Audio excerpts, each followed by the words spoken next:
नमस्कार मंडळी, तुम्हा सर्वांचं खूप खूप स्वागत आहे माझ्या चॅनलवरती. त्याचा विषय हा तुम्हाला अगदी टायटलवरून समजला असेल.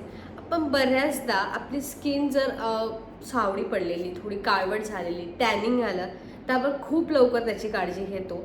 परंतु त्या रिलेटेड आपण मानेची आपली तेवढी काळजी घेतो का? म्हणजे जितकी मानेकडे आपण दुर्लक्ष करतो तेवढं आपण चेहऱ्याकडे कधी कधी नाही करत. ही सगळ्यात इम्पॉर्टंट एक चेहऱ्याचाच भाग असतो, कारण की जर आपली मान काळवट असेल, आपला हा पोर्शन काळवट असेल तर चेहरा आणि मानेमध्ये खूप फरक जाणवतो आणि तोच खूप वाईट दिसतो. त्यामुळे आता मानेला काळवटपणा जर आला असेल तर कसा नाहीसा करायचा हे जाणून घेण्यासाठी व्हिडिओ अगदी शेवटपर्यंत पाहत राहा. त्याच्यावरती काही उपाय मी तुम्हाला सांगणार आहे, काही मास्क सांगणार आहे, जेणेकरून तुम्ही तो काळवटपणा अगदी नाहीसा करू शकता.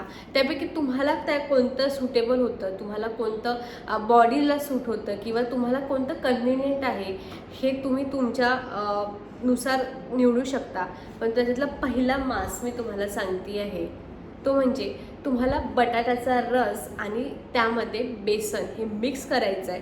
छान मिक्स झालं इतका त्याची मात्रा असायला हवी की ते आपण मानेला लावू शकलो पाहिजे आणि ते 15-20 मिनिट अंघोळीच्या आधी तुम्हाला लावायचं आहे, त्यानंतर वॉश करायचं आहे.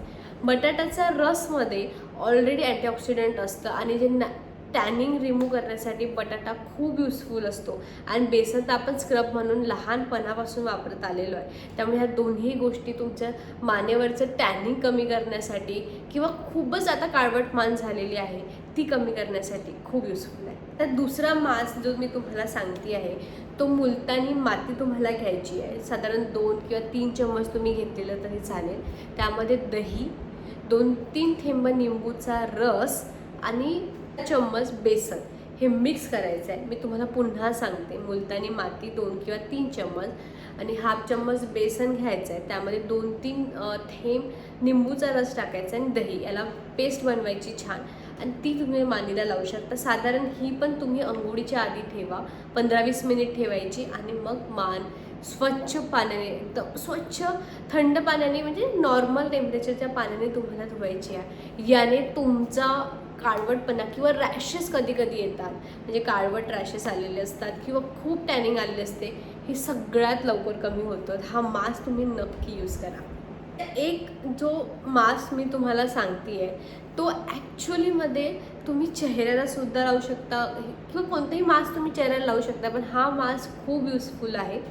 आता जेव्हाही आपण संत्र खातो त्याचे साल आपण फेकून देतो, पण ही साल जर तुम्ही वाळवली, त्याला छान ड्राय होऊ दिलं, त्याची जर पावडर बनवली तर ही पावडर इतकी युजफुल आहे की ही तुम्ही अगदी बॉडीला, अगदी चेहऱ्याला टॅनिंगसाठी असो, ग्लो आणण्यासाठी उपयोग करू शकता. तर आता जर ती पावडर तुमच्याकडे असेल किंवा मार्केटमध्ये संत्र्याचं पावडर मिळतं, ते सुद्धा तुम्ही वापरू शकता रेडीमेडवालं. आता करायचं काय आहे, ती घ्यायचं, त्याच्यामध्ये तुम्हाला दहीने तुम्हाला ते पावडर छान पेस्ट बनवायची आहे आणि ते चेहऱ्याला, मानेला, कुठे जिथे तुम्हाला काळवटपणा जाणवतो आहे तिथे ते लावायचं आहे. सेम 10-15-20 मिनिट ठेवायचं आणि अंघोळीमध्ये वॉश करायचं. याने तुमच्या चेहऱ्यावरती किंवा मानेवरती स्वच्छपणा तर होईलच किंवा तो काळवटपणा तर जाणारच आणि ग्लोसुद्धा त्या संत्र्याच्या सालीने इतका सुंदर येतो, जे तुम्ही कधीही अनुभवलेला नसेल. इतका नॅचरली तो इफेक्ट आपल्याला दिसून येतो. हा मास्कसुद्धा तुम्ही अगदी वापरू शकता. आता आपण 3 मास्क जे आपण वापरलेले त्याचे प्रत्येकाचे गुणधर्म वेगळे आहेत. प्रत्येकाचं काम जरी एक असेल तर तुम्ही तुमच्यानुसार, जर तुम्हाला संत्र्याच्या सालीचं योग्य वाटत असेल तुम्ही ते करू शकता, बटाट्याच्या रसाचं तुम्हाला वाटत असेल ते तुम्ही करू शकता, किंवा मुलतानी माती.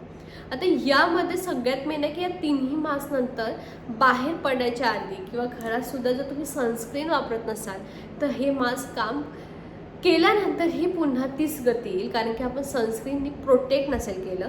त्यामुळे सनच्या रेजपासून जर आपलं करायचं असेल तर प्रोटेक्शन खूप इम्पॉर्टंट आहे. त्यामुळे सनस्क्रीन खूप इम्पॉर्टंट आहे, ते विसरू नका. बाकी काही केलं तरी चालेल. त्यामुळे सनस्क्रीन तिन्ही मास्क नंतर हायड्रेशन लेवल, सनस्क्रीन हे वापरणं खूप महत्त्वाचं आहे. हो, तुम्हाला हे तिन्ही मास्क आवडलं असेल आणि तिन्ही मास्क 101% तुम्हाला खूप चांगला इफेक्ट देणार आहे. तुमची जी पण समस्या ती दूर होणार आहे.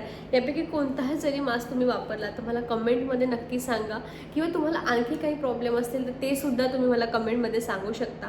तर तुम्हाला हा व्हिडिओ आवडला असेल तर व्हिडिओला प्लीज लाईक करा, शेअर करा, चॅनलला सबस्क्राईब करा. आणि मी तुम्हाला मिळते नेक्स्ट व्हिडिओमध्ये एक वेगळा विषय घेऊन. तोपर्यंत नमस्कार.